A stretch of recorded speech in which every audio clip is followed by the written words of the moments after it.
What is the Snapchat friends limit? Hey everyone, welcome back to our channel. In this video I will guide you on how you can figure out what the Snapchat friends limit is, so make sure to watch the video till the end.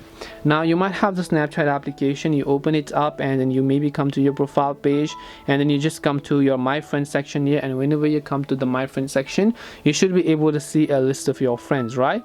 And what if just that you want to go ahead and then basically Snapchat is not letting you add some friends? That could be because you have reached your friends limit. Now, in order to find what is the friends limit, well, Snapchat has a friend limit of up to 6,000 per day. So in a single day you cannot add up to more than 6,000 people, and on a single account there is actually no limit. Snapchat does not let you know what exactly the limit is. There isn't a specific number as to it's 15,000 friends or 20,000 friends. As many people can basically add you, but you cannot add more people, so it just depends upon that. If someone adds you, that's perfectly fine. There is no limit to that, but there is definitely a limit to how much you can add. So if you've been adding too many friends in a day, you can just try to keep a pause for a bit. You can try the next day or the next week or so.